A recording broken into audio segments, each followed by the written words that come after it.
Ketua Umum Projo datang ke rumah Pak Jokowi di Solo. Ketua Umum Projo, Budi Ari, terbang dari Jakarta ke Solo buat bertemu dengan Pak Jokowi.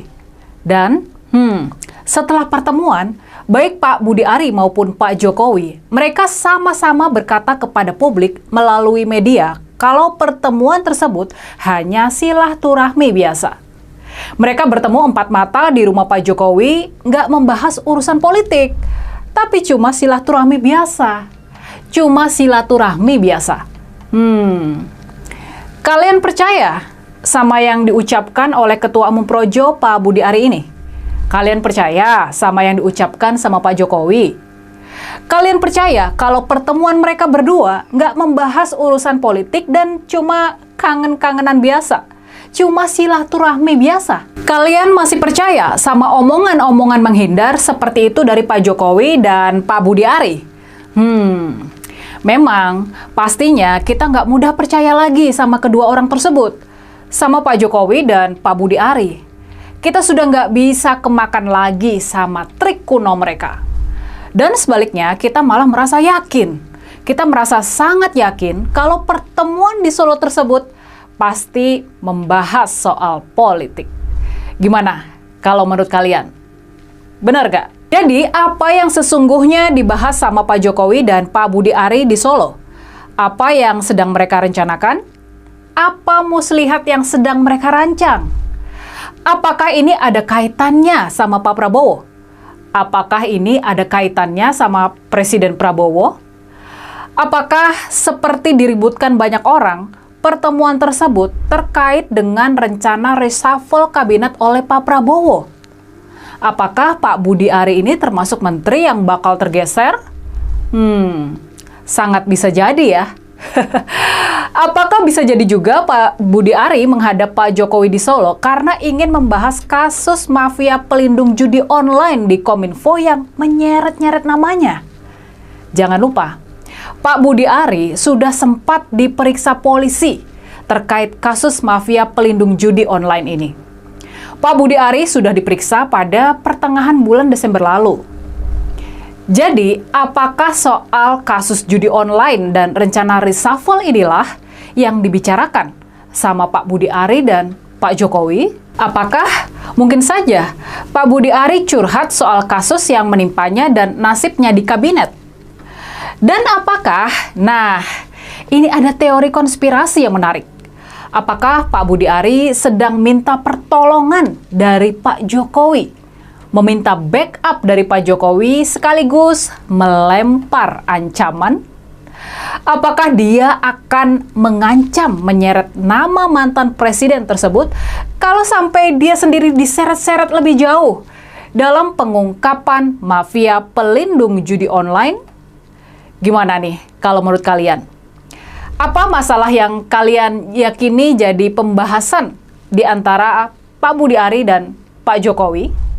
Apa masalah yang harus disampaikan secara langsung, tanpa perantara, tidak melalui telepon, dan harus dibicarakan secara empat mata tersebut? Kalau masalahnya nggak penting-penting amat, tentu nggak perlu dibicarakan secara langsung dan secara empat mata. Kalau masalahnya nggak genting-genting amat, tentu saja Pak Budi Ari nggak harus sampai terbang ke Solo. Jadi, apa kira-kira masalah genting yang harus dibahas tersebut? Lalu, ini pertanyaan lanjutan yang mesti kita pertanyakan.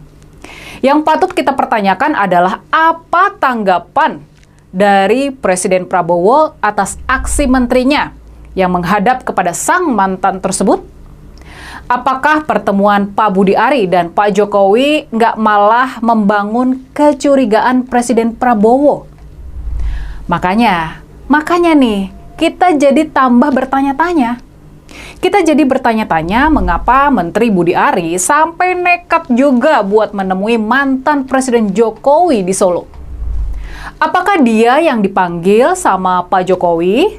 Ataukah dia yang meminta waktu buat bertemu dengan Pak Jokowi? Yang pasti yang jadi tanda tanya, mengapa Pak Budi Ari nekat menemui Pak Jokowi? Apa kode atau sinyal yang ingin dia berikan kepada Presiden Prabowo lewat pertemuan di Solo ini? Lalu, pertanyaan kita juga, pertanyaan kritis yang patut kita tanyakan, apa reaksi Pak Prabowo terhadap aksi Pak Budi Ari yang menemui Pak Jokowi di Solo? Semakin pembicaraan di antara Pak Jokowi dan Pak Budi Ari ditutup-tutupi, maka semakin meluas pula kecurigaan publik terhadap isi pembicaraan mereka. Semakin pembicaraan mereka ditutup-tutupi, maka publik pun semakin curiga sama rencana yang sedang mereka siapkan. Dan bisa jadi apa yang ingin diketahui publik ini juga sama dengan yang ingin diketahui oleh Presiden Prabowo dan tim kepresidenannya. Apa yang sedang direncanakan oleh Pak Budi Ari dan Pak Jokowi? Apakah mereka berniat membuat suasana politik semakin kisruh? Apakah mereka mau mengganggu pemerintahan Presiden Prabowo yang belakangan ini terlihat semakin mandiri dari Pak Jokowi? Apakah mereka juga membahas persoalan pagar laut PIK yang masalahnya sekarang merembet kemana-mana, hingga mempersoalkan pemberian status PSN, proyek strategis nasional, oleh Pak Jokowi? Yang pasti, pertemuan di antara Pak Budi Ari dan Pak Jokowi menunjukkan kalau buat mereka, di mata mereka, kondisinya sedang tidak baik-baik saja. Ya, halo teman-teman, selamat datang lagi di channel ini. Salam inspirasi, salam NKRI harga mati. Nah, tadi kita sudah mendengarkan bahwa penjelasan dari saudari Rini Budoyo ya tentang Budi Ari, ketua Projo, dan pernah dipakai juga sebagai menteri komunikasi dan informasi gitu ya di era Pak Jokowi, Menkominfo. Dan nampaknya tadi kita melihat bahwa ya semacam Budi Ari ini ya suruhan Pak Jokowi dan yang lainnya mungkin bisa beranggapan berbeda juga gitu ya. Nah, lalu berdasarkan 100 hari kerja di kabinetnya Pak Prabowo tentu hal yang luar biasa ya. Kita patut apresiasi, kita patut bangga, dan kita terus akan support pemerintahan ini kalau memang program-program, kebijakan-kebijakan, dan aturan yang dijalankan 100% berpihak pada rakyat Indonesia. Nah, berdasarkan hasil dan tingkat kepuasan masyarakat inilah yang menjadi suatu kebanggaan bagi seorang Prabowo. Tentu beliau berhasil ya melakukan ya bekerja sesuai mandat dari rakyat. Dan Pak Prabowo ini memberi sinyal kepada kita ya bahwa saya akan berada bersama rakyat gitu ya. Dan banyak sekali. Dan terutama kalau kita melihat misalnya baru-baru ini, saya nggak terlalu ke Budi Ari dulu ya. Kita akan coba mengulas fakta-fakta hari ini. Sorry. Agak belepotan juga ya karena tadi terlintas nama menteri ini. Menteri ESDM, Bahlil. Nah, Pak Bahlil ini ketua umum Golkar gitu ya. Menteri ESDM. Kita melihat kelangkaan LPG ya di beberapa daerah. Dan saya nggak tahu ini terjadi di seluruh Indonesia, saya nggak tahu juga. Kelangkaan terjadi di mana-mana. Ngantri panjang. Ya, panjang sekali antrinya. Nah, jadi ini ya mungkin kebijakan yang dibuat oleh Bahlil atau mungkin ada semacam percobaan kali ya. Ya, biasalah gitu ya, rakyat biasanya ya disalahkan terus gitu ya. Kalau kita melihat ya, rakyat jangan beli banyak-banyak dong. Biar nggak habis, biar nggak langka gitu ya.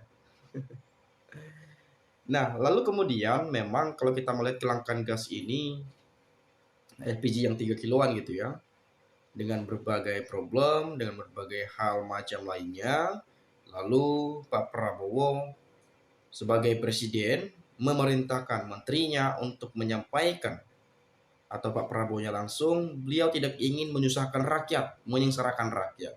Sehingga pengecer-pengecer yang eh, sering kita lihat itu diaktifkan kembali, ya, itu diaktifkan kembali, tapi dengan catatan ya harganya jangan kemahalan. Ya sebenarnya kalau gas 3 kiloan ini sebetulnya kalau subsidinya itu harganya 12.000 sekian-sekian ya, murah sekali sebetulnya. Tapi ya mungkin dari distributor ya punya apa namanya mendapatkan keuntungan lah, nggak mungkin nggak beli bensin juga, upah kerja juga gitu ya. Lalu ke pangkalan misalnya ya mereka pasti ngambil untung juga minimal 2-3 ribu gitu ya. Lalu sampailah ke pengecer. Ini ke pengecer ini ke warung-warung itu biasanya bisa sampai 20.000, 25.000, bahkan saya pernah beli gas tuh di angka 37.000 tuh. Tapi bagi saya sebetulnya bagi banyak orang it's okay kalau masalah harga, nggak nggak masalah kalau agak mahal sedikit. Misalnya ya di 20.000, di 25.000, mungkin orang akan beli juga. Yang penting tidak langka, itu aja tuh. Kan kita percuma juga misalnya kita ngantri, harganya murah, ngantri. Tahu-taunya udah panjang ngantri, malah kita nggak kebagian. Murah sih murah, misalnya murah ya, yes, murah banget tuh misalnya. Tapi kita ngantri, panjang banget. Anak kita di rumah udah kelaparan, mau makan, nggak bisa masak, LPG-nya nggak ada, harus ngantri dulu 10 jam. Itu pun kalau kebagian. Kalau nggak kebagian, bagaimana anak-anak kita di rumah kelaparan, menjerit, menangis, lapar, nggak ada makanan yang mau dimakan karena nggak ada gas untuk memasak. Itu suatu hal yang mungkin perlu kita kita pikirkan juga sebetulnya ya. Nah, itu sebagai evaluasi dan kita berterima kasih kepada Pak Prabowo juga sudah memikirkan rakyatnya. Dan ini juga disangkut-sangkut pautkan masalah pagar laut ya, jangan sampai kelangkaan LPG 3 kiloan ini itu menutupi kasus pagar laut atau untuk sebagai pengalian isu. Jangan sampai kita tetap bongkar juga ya, kita tetap menyuarakan terus-menerus sampai benar-benar terungkap. Nah, lalu kembali lagi ke tadi pembahasan topik kita kepada Budi Ari gitu ya. Budi Ari ini projo gitu ya, tadi juga sempat dijelaskan bahwa ingin melawan Jokowi Jokowi dan Budi Ari ingin melawan Prabowo gitu ya. Saya agak apa juga kalau menyebut nama Pak Jokowi ini udah agak belepotan juga akhir-akhir ini gitu ya. Karena terus-menerus dibahas, bosan juga sebetulnya. Kita nggak tahu Pak Jokowi ini kenapa terus dibahas gitu ya. Terus-menerus dibahas dan dibahas. Padahal sudah tidak menjabat lagi sebagai presiden gitu ya, tapi ya mungkin ada faktor-faktor kenapa dia dibahas terus.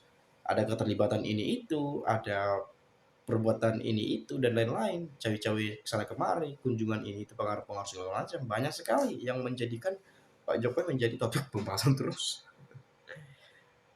Tapi oke lah, saya coba melihat berbagai penyampaian teman-teman kita. Kapolri segera diganti secepatnya kalau ingin mengungkap judi online dan laun-launnya. Ya, ini judi online ini juga saya agak gimana gitu ya, kok nggak terungkap gitu ya. Luar biasa sih bobroknya permainan-permainan ini ya. Budi Ari memang antek tulen Jokowi. Presiden Prabowo harusnya sudah melepas Budi Ari secepatnya sehingga tidak mengganggu kinerja kabinet. Kalau tidak, maka kabinet Prabowo akan menjadi bahan tertawaan saja. Ya, gue juga setuju di reshuffle aja kan. Diganti aja, banyak sebetulnya ya, banyak. Kalau masyarakat yang minta gitu ya.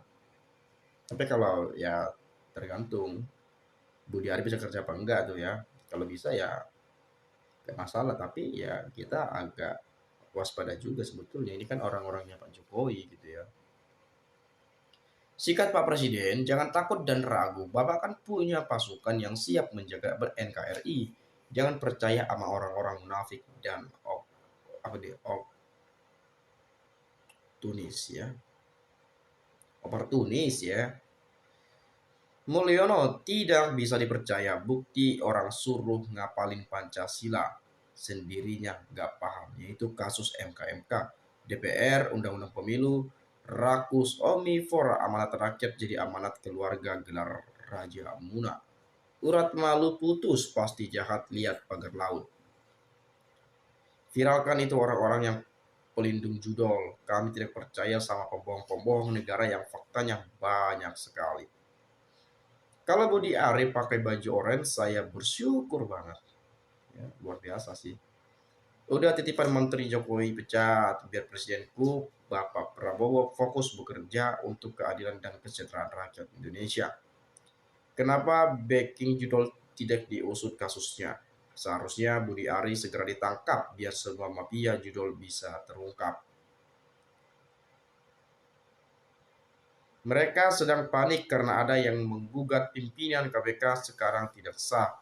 Karena sesuai peraturan Presiden hanya boleh 1 kali menyodorkan calon ketua KPK ke DPR. Tapi Jokowi dalam 1 periode jabatan Presiden 2 kali mengajukan nama-nama ketua KPK. Padahal harusnya itu haknya Prabowo yang mengajukan calon pimpinan KPK dan sekarang sedang digugat di MK. Dua orang ini yang paling biadab, ya. Tak bohong, nggak percaya, manusia licik, ya. Rakyat sudah muak, tinggal tunggu ajab dari Allah. Nggak percaya, dua-duanya maling, rampok duit rakyat, mereka licin kayak belut, kekuasaannya dibuat untuk memperdaya orang. Semua menteri titipan Mulyono dan KPK wajib dibersihkan. Itu dom, sinuruk, ing banyu, musuh dalam selimut, bersihkan. Jika seseorang berdusta, untuk menutupi dustanya ditambah lagi dusta, aneh saja kalau rakyat negeri ini masih percaya Jokowi. SMK dusta, IKN banyak investor dusta, mau beli alat pertanian dari warga negara dusta juga. Segitu aja dulu, berapa rupiah itu yang terbuang, padahal 80% uang negara dari pajak rakyat. Coba sebutkan satu saja keberhasilan Jokowi. Menurut saya nggak ada, bagi saya. Karena kenapa? Kita juga melihat, ya. Mungkin ada nilai-nilai positifnya juga, tapi menurut saya kalau disebut sebagai keberhasilan, ya belum juga. Paling adalah berhasil sekian persen, gitu ya.